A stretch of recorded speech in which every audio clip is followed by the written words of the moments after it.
Le hurlement d'un loup malade est incomparable. Il n'a pas la puissance et la pureté du hurlement d'un loup normal.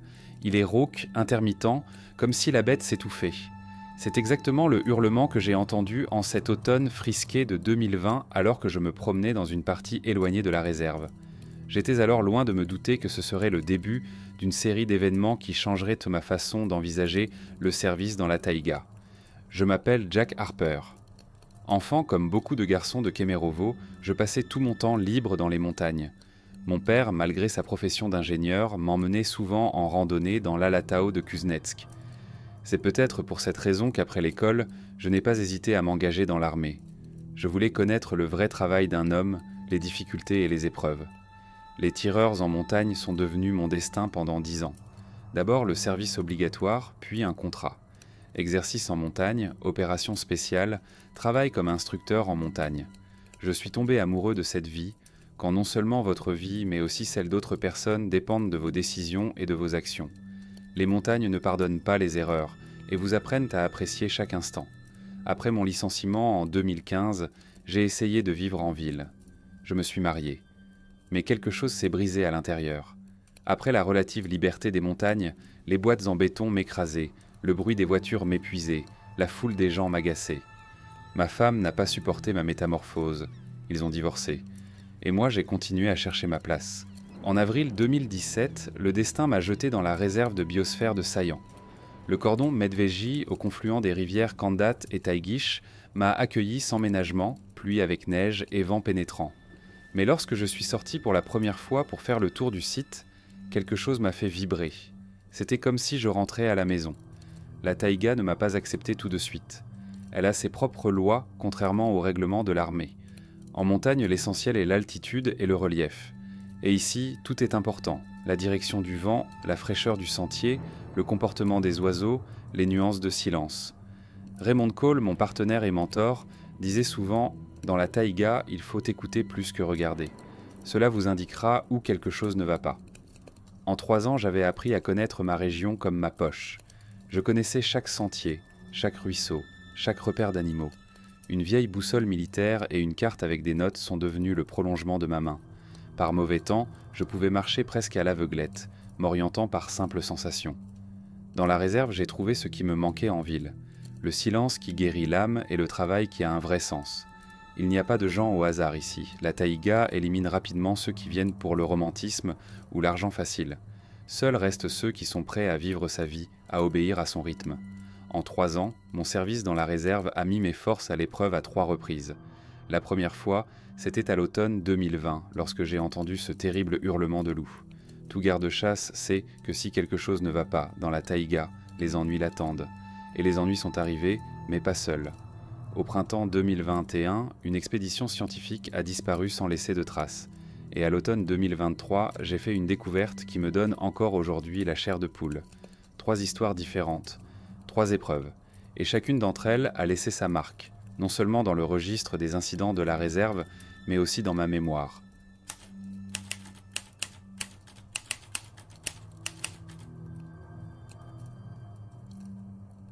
Le 15 octobre était frais. Des nuages bas couvrent le ciel et la visibilité ne dépasse pas 50 mètres. La bruine s'intensifiait périodiquement, transformant les sentiers forestiers en un fouillis glissant de feuilles mortes et de boue. J'ai vérifié le sentier, longue distance le long de Stony Creek, où Raymond Cole avait trouvé d'étranges empreintes la veille. Les empreintes de pattes du loup semblaient inhabituelles sur le sol humide, l'animal changeant constamment de direction, comme s'il ne pouvait pas marcher en ligne droite. Quelque chose dans ces traces m'a troublé. J'avais vu beaucoup de choses en 13 ans dans la réserve, mais ces traces, elles n'étaient pas correctes. Le brouillard déformait les sons, les rendant plus étouffés et plus proches à la fois. Quelque part, un pic à gazouiller, son travail se répercutant dans l'air humide. Les vieilles habitudes revinrent d'elles-mêmes, je me déplaçais comme on me l'avait enseigné dans les rangs des fusiliers de montagne. Silencieusement, en tenant ma carabine à portée de main. Je ne sais pourquoi, je me suis souvenu de notre instructeur. En montagne, on n'a pas le droit à l'erreur. Une fois qu'on se relâche, on est déjà mort. À 9h30 du matin, j'ai entendu un hurlement. Pas une voix de loup normale, mais une sorte de son rauque et déchiré. La chair de poule m'a parcouru l'échine. Quelque chose de tellement faux dans ce hurlement que j'ai voulu me retourner et m'en aller. Mais je ne pouvais pas. Si la bête était malade, elle était dangereuse non seulement pour les habitants de la réserve, mais aussi pour les gens. Le loup est apparu à une trentaine de mètres. C'était un grand mâle, mais sa fourrure était emmêlée et pendait en lambeaux. Il est chancelant. Ses yeux étaient troubles, avec un reflet malsain et sa bouche écumée. Tous les signes de la rage. Je me surpris à retenir mon souffle. La bête m'avait repéré. Normalement, un loup aurait foncé dans le fourré, mais celui-ci tourna lentement la tête et grimaça. Mon doigt se posa sur la gâchette. Je ne voulais pas tirer. Chaque tir dans la réserve est un dernier recours. Mais je n'avais pas le choix. L'écho du coup de feu se dissout dans le brouillard. Le loup s'est effondré sur place. Mes mains ont légèrement tremblé lorsque j'ai abaissé la carabine. Ce n'était pas de la peur, mais une prise de conscience. La dernière fois que j'avais tiré sur une créature vivante, c'était dans le Caucase, et depuis, j'espérais ne plus jamais appuyer sur la gâchette. Le lendemain, des alarmes ont commencé à se faire entendre dans le village de Kamenka.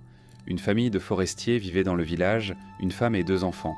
La plus jeune, Claire, me saluait toujours depuis le porche lorsque je passais. Désormais, leur maison était à 2 pas d'un danger potentiel. Le 20 octobre, la situation est devenue critique.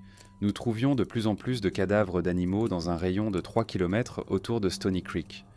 Le visage de Raymond Cole est devenu noir lorsque nous avons découvert un ours mort. « Il n'hiberne pas, il se promène comme la peste », dit-il en grinçant des dents. Même moi, je n'en ai jamais vu. Les veilles de nuit sont épuisantes. Dans l'obscurité totale, chaque bruissement me faisait tressaillir. Je me suis surpris à penser que, pour la première fois depuis de nombreuses années, j'avais peur du noir. Pas l'obscurité habituelle de la taïga, à laquelle on s'habitue, mais une nouvelle obscurité cachant une menace inconnue. Le 23 octobre, alors que je vérifiais un nouveau secteur, je suis tombé sur un ravin érodé par la pluie. Des fragments de vieux tonneaux métalliques, presque rongés par la rouille, dépassaient de la pente argileuse.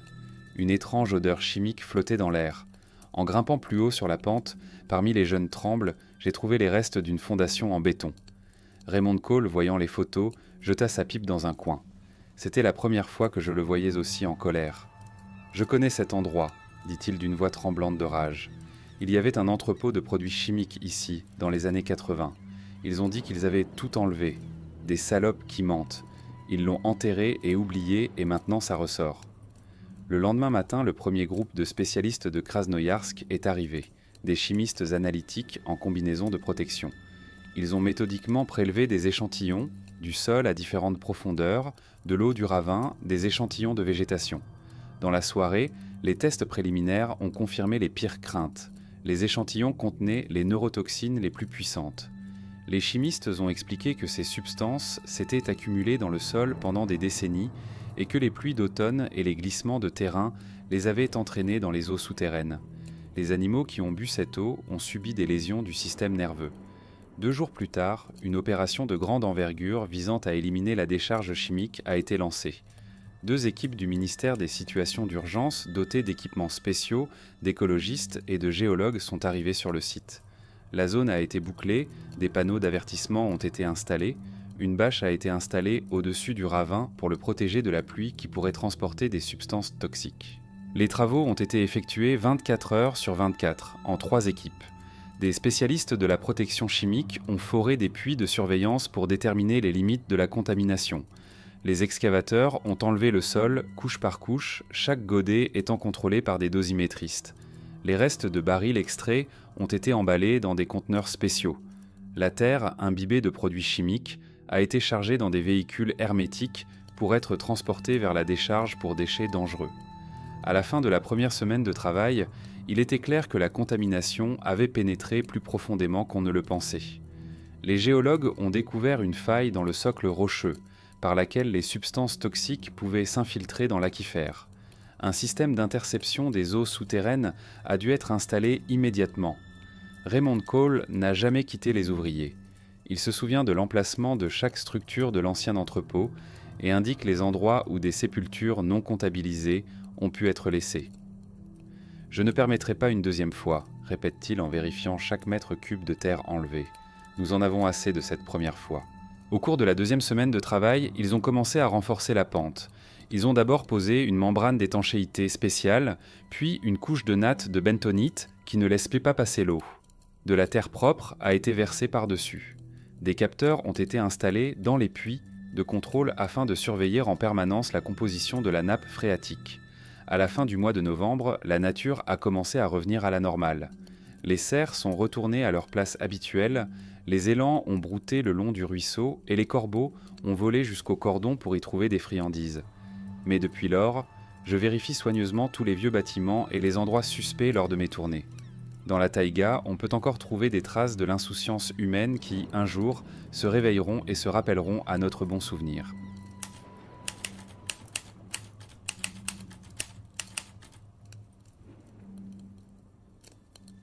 Le 12 avril 2021, un réchauffement soudain s'est amorcé. La neige des montagnes fondit rapidement, transformant les ruisseaux en torrents impétueux. Le thermomètre affiche plus 15 degrés Celsius, une température inhabituellement élevée pour cette période de l'année. Le danger d'avalanche a atteint un niveau critique. Ce jour-là, une équipe scientifique de 3 personnes arrive au cordon. Le chef de l'expédition, Thomas Blaine, le géologue Jason Reeves et la jeune spécialiste Emily Stone. Ils ont pour mission d'étudier les avalanches et les effets de la fonte printanière sur les roches. J'ai scruté leur itinéraire. Le groupe a prévu de marcher le long de l'éperon nord, d'installer des capteurs en 5 points clés et de revenir dans 3 jours. L'itinéraire était difficile. Pente raide, éboulie, plusieurs cols dangereux. En temps normal, il est possible de passer par là, mais aujourd'hui, en pleine période de fonte des neiges. Pourquoi ne pas remettre ça à une semaine ? Suggérai-je à Blaine en lui montrant le bulletin météo. L'eau arrive, les pentes sont instables. Il s'est contenté de balayer l'idée d'un revers de main.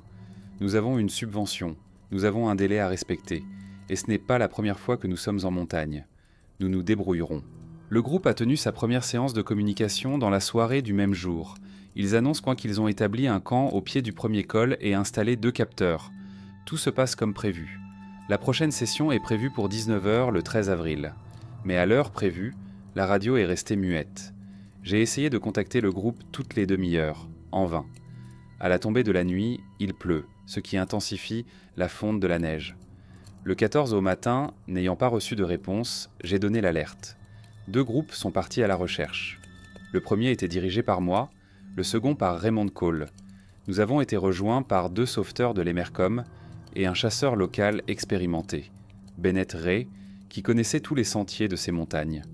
En grimpant jusqu'au premier campement du groupe, nous avons trouvé un campement abandonné. La tente était partiellement recouverte de neige mouillée. À l'intérieur, il y avait des sacs de couchage, un sac à dos contenant les effets personnels d'Emily et de la nourriture non consommée. À en juger par les traces, le groupe est parti précipitamment, n'emportant que l'essentiel. Près de la tente, ils ont trouvé la première bizarrerie. L'appareil photo professionnel de Blaine jeté négligemment dans la neige. Pour un scientifique expérimenté, un tel traitement d'un équipement coûteux n'est pas caractéristique. Sur les dernières images, des photos de la pente avec quelques taches sombres sur la neige. Les photos ont été prises vers 16h du 13 avril. Vers le soir, le temps s'est fortement dégradé. La visibilité a chuté à quelques mètres, la radio pouvait à peine passer à travers les interférences. Nous avons été contraints d'interrompre les recherches jusqu'au matin.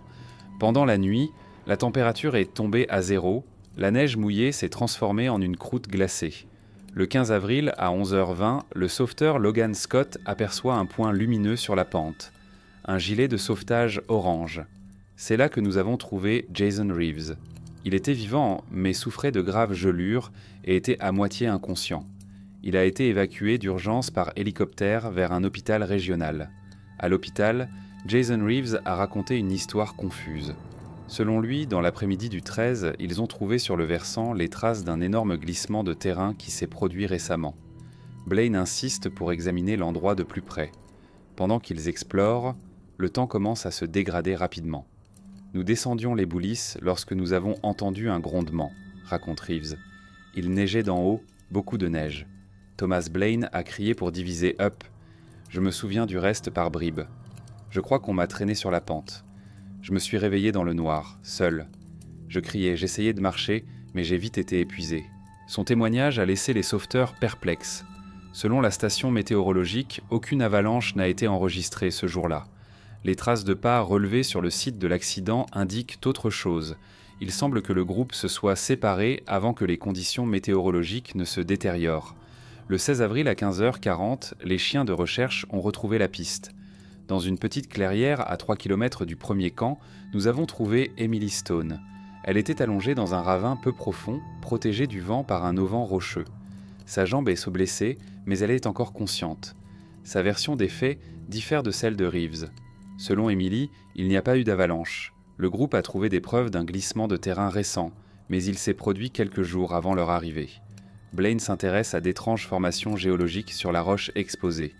Il a commencé à agir bizarrement, raconte Emily. Il n'arrêtait pas de prendre des photos de ces rochers, de noter des choses dans son carnet. Et puis, la dispute a commencé. Jason disait que nous devrions rentrer, que le temps se dégradait, et Thomas Blaine insistait pour rester. Ils ont failli se battre. Je n'ai jamais rien vu de tel, de solides scientifiques, et ils se sont comportés comme... Quoi qu'il en soit, Blaine est parti en haut de la colline, en disant qu'il serait de retour dans 1 heure. Nous ne l'avons jamais revu. Le lendemain, on a retrouvé son sac à dos à 1800 mètres d'altitude. Le carnet de notes qu'il contenait était trempé et l'écriture était floue. Mais les dernières pages étaient lisibles, des notes hâtives sur des structures géologiques anormales, des croquis rapides. La dernière entrée a été coupée à la moitié d'un mot.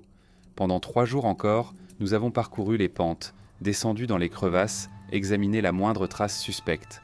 En vain. Le 19 avril, alors que l'espoir de retrouver Blaine vivant a pratiquement disparu, les recherches sont officiellement interrompues. Le rapport indique « disparu dans des circonstances non élucidées ». Plus tard, en consultant les documents de l'expédition, j'ai remarqué un détail. Les études géologiques n'étaient pas l'objectif principal du groupe. Dans les termes de référence, il y avait une note sur certaines zones anormales d'érosion accrue. Qu'est-ce qui intéressait exactement Blaine sur cette pente ? Qu'a-t-il vu ou compris ? Ces questions sont restées sans réponse. Quelques jours après la fin des recherches, Jason Reeves a soudainement démissionné de l'Institut et a quitté la ville. Emily Stone reprend le travail, mais refuse catégoriquement de parler des événements de cette expédition. Peu à peu, l'histoire est tombée dans l'oubli. Mais j'ai continué à vérifier régulièrement cette pente, essayant de trouver la moindre trace qui pourrait clarifier ce qui s'était passé. Au bout de 2 ans et demi, une telle trace a été trouvée. Mais elle s'est avérée bien plus terrible que ce que l'on pouvait imaginer.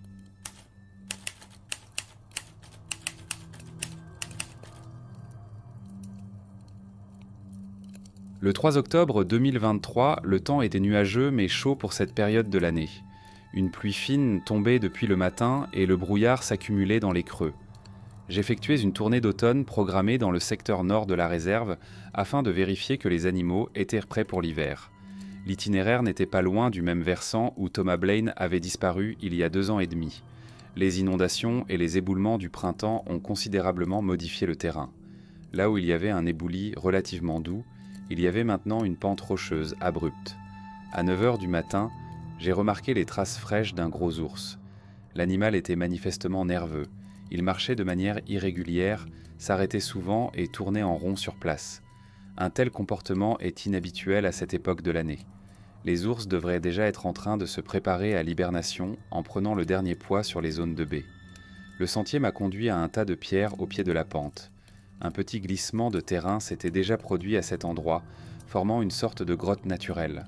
Les rafales de vent apportaient une odeur âcre, celle d'un grand prédateur déterrant une vieille charogne. En m'approchant de la grotte, la première chose que j'ai faite a été de regarder à travers le viseur télescopique de ma carabine. L'ours était là, un grand mâle de 300 kilos.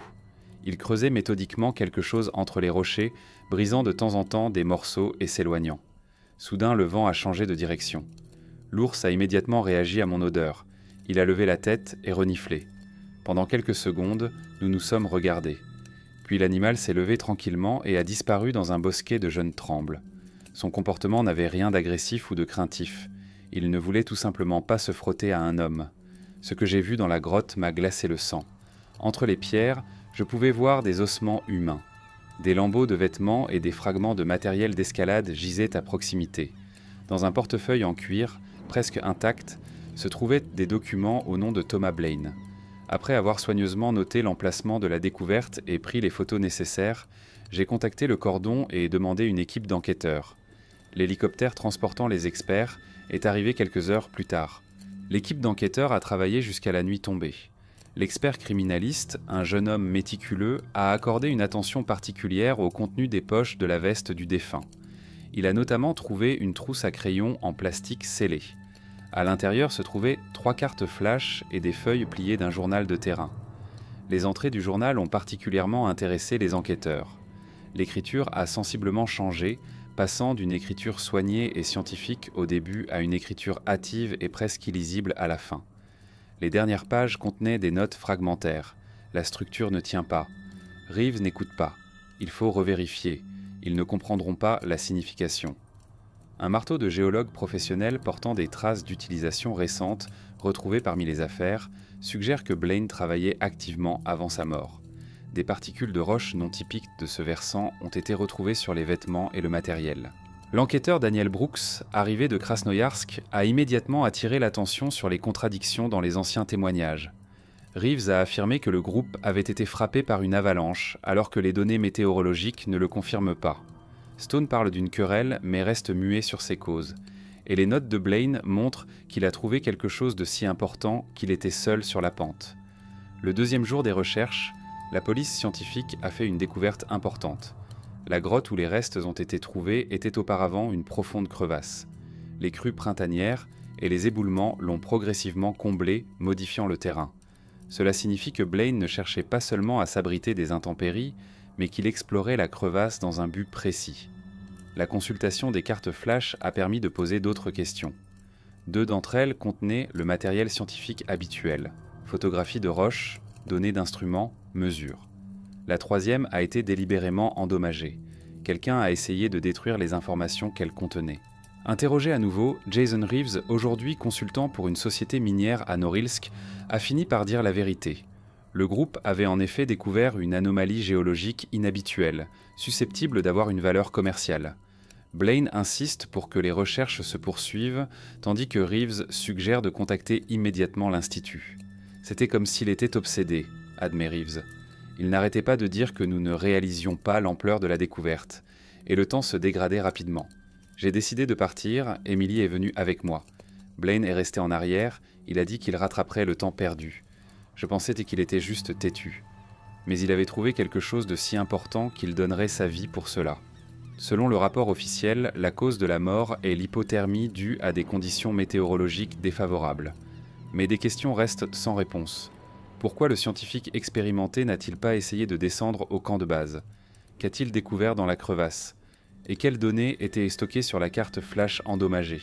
Une semaine après la fin de l'enquête, un groupe d'alpinistes a signalé des bruits étranges provenant du sous-sol de cette zone, un grondement sourd, semblable à une vibration. Mais la commission qui s'est rendue sur place n'a enregistré aucune anomalie. Le dénouement est inattendu. Jason Reeves est mort dans un accident de voiture 1 mois plus tard. La police conclut à un accident. Emily Stone démissionne de l'Institut et quitte le pays. Et la crevasse où le corps de Blaine a été retrouvé était finalement recouverte par un énorme éboulement au printemps 2024. La taïga peut garder ses secrets. Parfois, elle les ouvre, révélant une parcelle de vérité, et parfois, elle les cache à nouveau, comme pour signifier que tous les mystères ne sont pas à élucider. Pendant 3 ans, mon service dans la réserve de Sayan m'a beaucoup appris. J'ai réalisé que la taïga n'est pas seulement un territoire à protéger. C'est un organisme vivant qui a sa propre mémoire et ses propres lois. L'histoire du loup malade a montré combien la nature peut conserver longtemps les traces de l'incurie humaine. Des produits chimiques, enfouis et oubliés il y a 30 ans, ont failli conduire à une catastrophe écologique. Sans l'expertise de Raymond Cole, les conséquences auraient pu être bien plus graves. La disparition de l'expédition scientifique au printemps 2021 soulève encore des questions. Qu'a trouvé Blaine sur cette pente? Pourquoi sa découverte a-t-elle tant effrayé Reeves? Et l'accident de voiture qui l'a tué était-il un accident? Les réponses à ces questions resteront probablement enfouies à jamais sous les tonnes de roches qui se sont effondrées dans cette crevasse. Parfois, le soir, assis près du poêle au cordon, je consulte les entrées du registre des incidents. 3 cas, 3 histoires, si différentes, mais liées par un fil invisible. Chacune d'entre elles a commencé comme un incident ordinaire, mais s'est progressivement transformée en quelque chose de plus. Raymond Cole dit souvent « Il n'y a pas d'accident dans la taïga ». Je comprends maintenant ce qu'il veut dire. Tout ce qui se passe ici a une cause et un effet.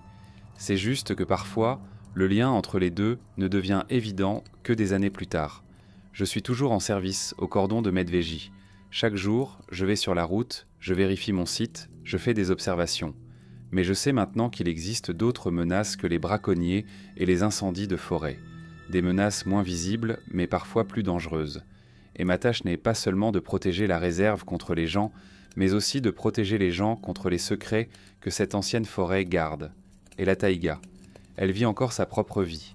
Elle cache ses secrets sous une épaisseur de pierre, sous une couche de mousse, sous des arbres centenaires, et ne les révèle qu'occasionnellement à ceux qui sont prêts à entendre sa voix. Combien d'autres cadeaux de ce type sont cachés dans notre taïga ? Combien de cimetières dangereux, d'entrepôts oubliés et d'objets abandonnés attendent leur heure ? Et surtout, qui sera responsable des conséquences lorsqu'ils se feront connaître ? Et l'histoire du scientifique disparu ? Qu'a-t-il trouvé là, sur la pente ? Pourquoi l'un des membres survivants de l'expédition est-il mort dans un accident de voiture ? Et pourquoi le second a-t-il quitté précipitamment le pays ? Une coïncidence ? Ou y a-t-il quelque chose de plus derrière tout cela ? Si vous avez aimé cette histoire de la vie de la réserve de la taïga, mettez un like et abonnez-vous à la chaîne. Dans les prochains épisodes, de nouvelles histoires vous attendent, toutes aussi mystérieuses et passionnantes les unes que les autres. Et dans les commentaires, faites-nous part de vos réflexions. Que s'est-il vraiment passé sur ce versant de montagne ? Merci d'avoir regardé et à bientôt dans les prochains épisodes.